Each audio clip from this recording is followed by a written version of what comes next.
Avril 2004, une fois encore, le Maroc, ce joyau du Maghreb, accueille le 12e raid Aventure Handicap.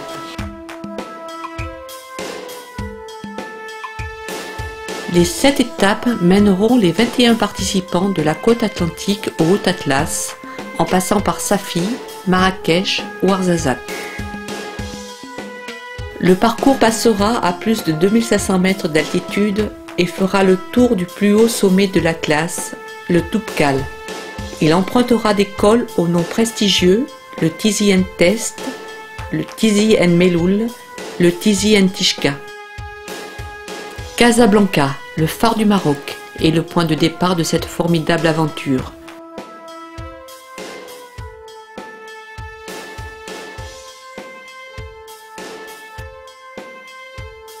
Le raid Noujoum.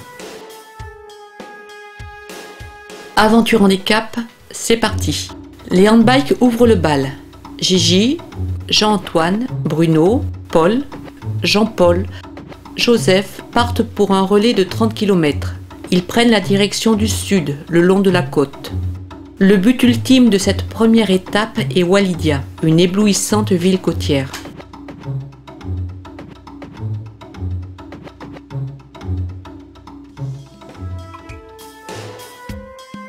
C'est aux portes d'Azemmour qu'ils terminent leur relais.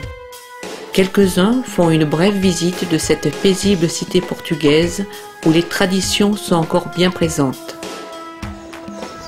Ici, chaque habitant vient encore faire cuire son pain dans le four banal.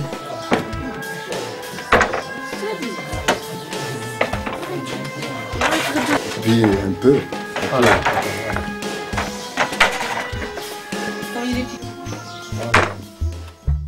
Mais le raid ne s'arrête pas. Les VTT, Guy, Marco, Jacques se sont élancés pour 21 km sur une petite route côtière. Elles cheminent, paisibles, entre plage et garrigue en direction d'El Jadida.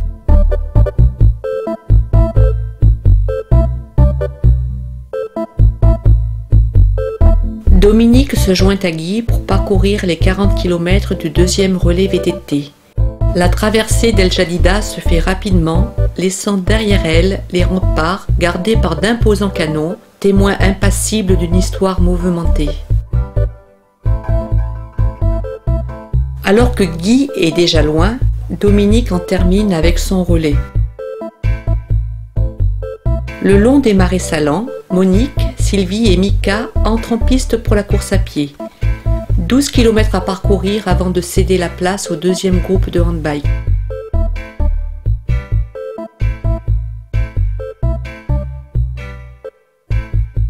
Sous les yeux étonnés de la population locale, Manuela, Jérôme et Geoffroy se préparent.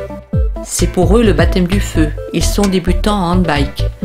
12 km d'une route sans grande difficulté les séparent de Walidia.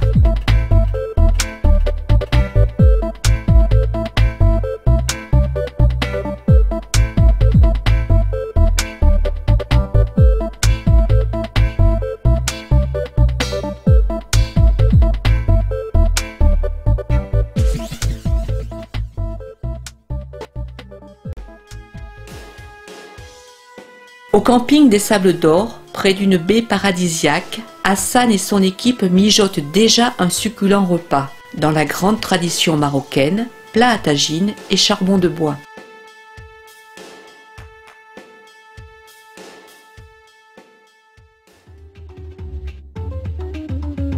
Pas de répit pour les nouveaux. Les derniers arrivés la veille sont les premiers sur la route. Aujourd'hui, le parcours est vallonné, difficile pour leur manque d'expérience. La solidarité, c'est aider quand on est fort et être aidé quand on est faible. Celui qui est le plus fort aide le plus faible et celui qui est en difficulté se fait aider par... voilà, on peut être les deux tour à tour, on est souvent les deux tour à tour. La deuxième équipe de handbike prend le relais.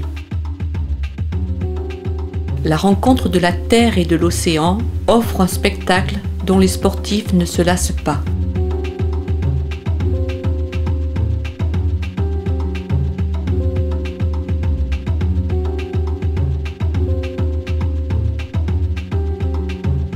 Cette deuxième étape vers sa fille est très courte. Les parcours se font donc en même temps.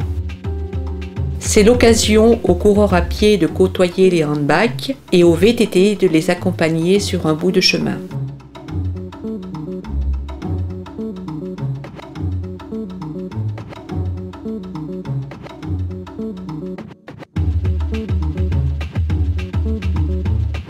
Les derniers tours de roue permettent encore de profiter du panorama avant la liaison voiture vers la ville mythique entre toutes, Marrakech.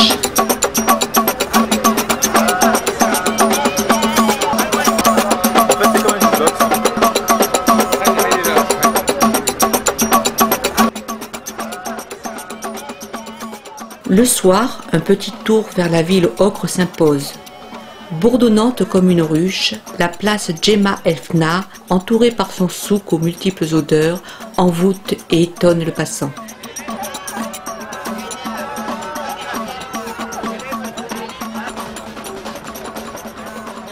La Koutoubia veille, impassible sur l'agitation et le bruit de la ville.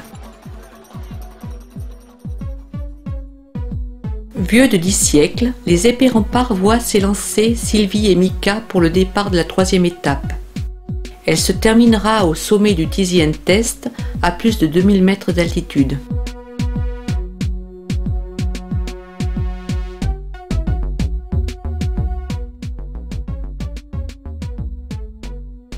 Les relais se succèdent. Le troisième jour, les muscles commencent à faire mal. La première équipe de handbike peine sur un interminable faux plat en direction de l'Atlas. Une petite pause vers la voiture d'assistance est parfois la bienvenue.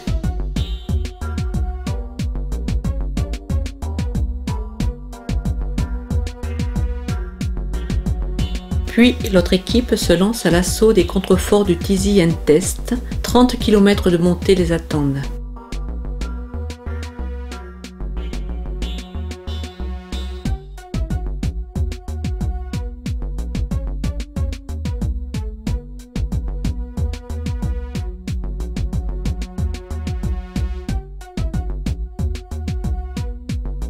Sylvie, après avoir fait la course à pied dans la vallée, s'est jointe à Christophe et Jacques pour les 30 km du premier parcours VTT.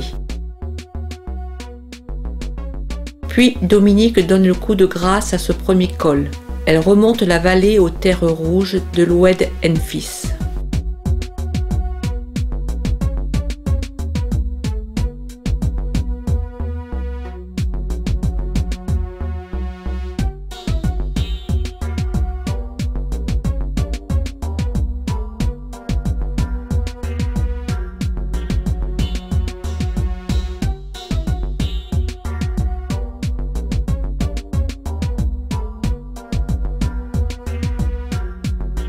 L'ascension se termine peu avant la nuit, au milieu des sommets enneigés.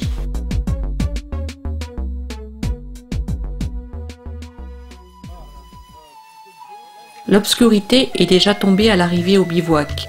L'équipe d'Hassan est déjà au travail pour préparer le repas. En attendant, c'est autour du thé à la menthe que s'échangent les impressions et anecdotes de la journée.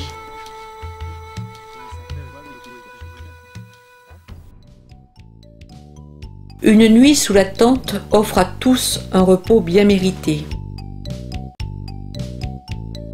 Au matin, après avoir plié le camp, tout le monde est convié au briefing rituel. Le parcours est décrit et les instructions sont données pour la journée. Chacun étudie le roadbook avant de se lancer sur les routes et les pistes de cette quatrième étape.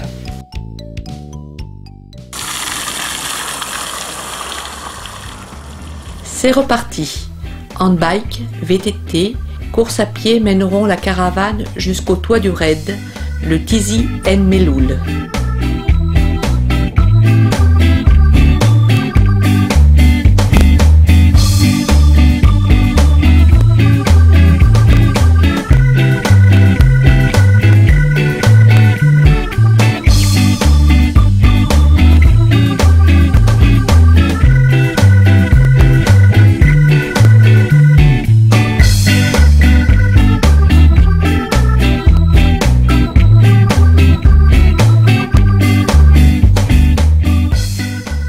Lorsque le dernier relais arrive, une partie de la caravane est déjà là. Elle monte le bivouac à 2500 mètres d'altitude. Le vent est glacial, mais le paysage est magnifique. J'ai découvert un pays que je ne connaissais pas, puis une culture que je ne connaissais pas, des gens que je ne connaissais pas. Non, je suis vraiment content d'être venu. Je pense que c'est pas la dernière fois. Parce que on va dire que je suis plus ou moins tombé amoureux de ce bled, quoi. Et puis moi j'espère revenir bientôt.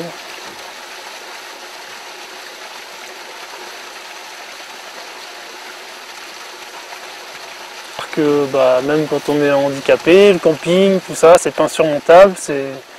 Avec de la bonne volonté et ce qu'il faut, on y arrive, il n'y a aucun souci, quoi. On va partout.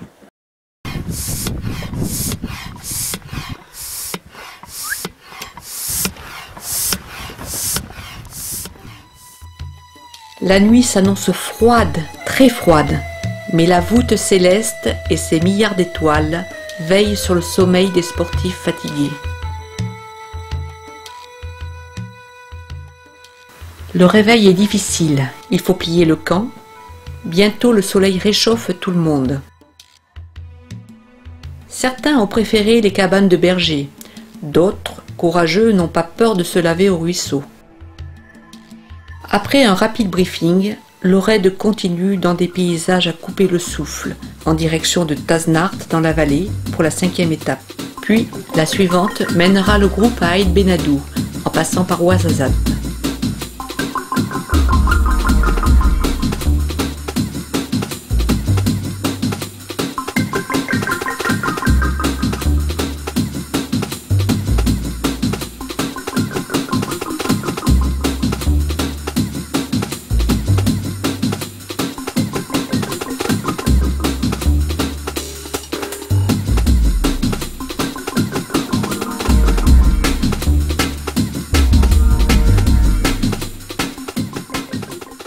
Dominique ne peut ni faire du VTT ni courir.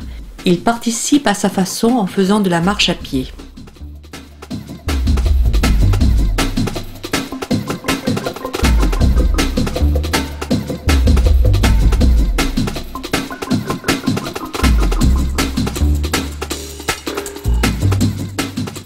Ces 60 km permettent à Marco, le premier adolescent à participer à un raid aventure handicap, de pulvériser son record de distance.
L'aventure, il faut aimer voir plus loin qu'en étant valide. Parce qu'en étant valide, tu peux aller de partout. Mais en étant en fauteuil, on se met des barrières. Et les barrières, des fois, il faut les passer. Comme j'ai fait. C'est que là, je me suis dit, jamais parti à l'étranger, je me suis dit, allez, j'y vais ou j'y vais pas. Donc j'y suis allé et maintenant je le regrette pas. C'est une bonne aventure et je pense que je vais en faire d'autres. Je me suis entraîné 2 mois et voilà, le raid est parti. Ce raid-là m'a beaucoup motivé à faire d'autres choses, à passer des étapes et à découvrir. Gérer, c'est si tu veux faire l'étape complète,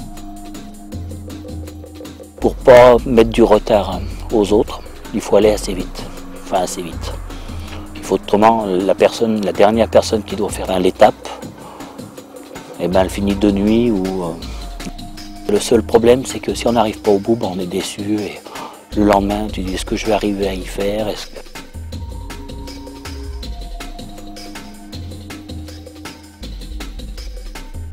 Après, moi j'ai commencé, la première je l'ai faite complète, la deuxième j'ai pas pu la finir, la troisième j'ai crevé au bout de 3 km, et là 17 km je l'ai fait complète. Donc pour moi c'est une bonne étape quand même. L'auberge des Jardins à Aït Benadou offre une halte où tout le monde peut reprendre des forces. Elles seront bien nécessaires pour la dernière étape qui mènera la caravane au sommet du Tizi Entishka, point final du raid sportif.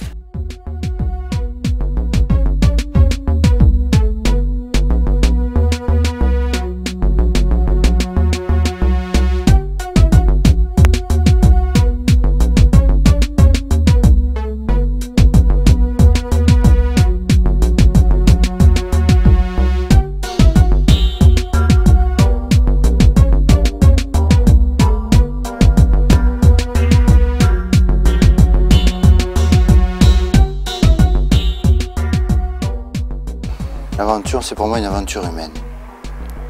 Partir à la rencontre des gens, partir avec des gens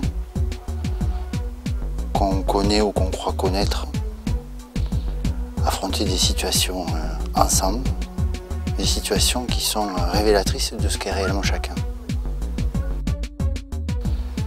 C'est aussi un peu partir à la rencontre de soi-même, voir, essayer de comprendre qu'est-ce qui nous fait avancer, de quoi on est capable. Découvrir parfois des choses, des réactions, des attitudes dont on ne se croyait pas capable. Affronter des situations ou être confronté à des situations dont on n'avait pas prévu l'issue. C'est l'aventure. Aventure Handicap, une association sportive qui place les gens dans cette situation par le sport. Moi, le sport, c'est quelque chose que j'aime. L'effort, le goût de l'effort, c'est gratuit, c'est un effort sans... Il n'y a pas de finalité. L'effort, c'est la finalité. Et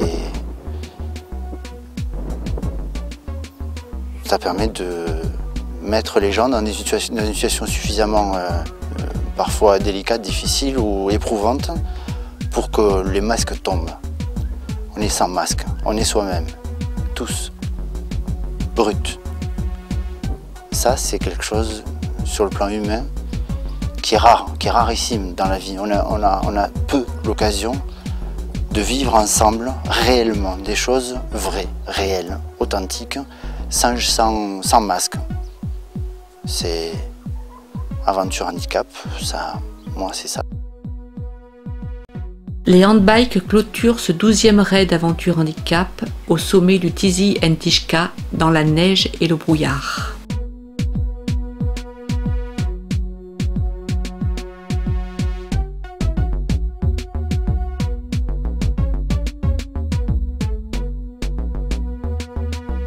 Aventure Handicap a une fois de plus atteint ses objectifs en permettant à chacun de réaliser ses propres défis au travers de cette aventure humaine et sportive. Noujoum signifie étoile en arabe. Elles sont toutes différentes et uniques, mais constituent ensemble un merveilleux spectacle.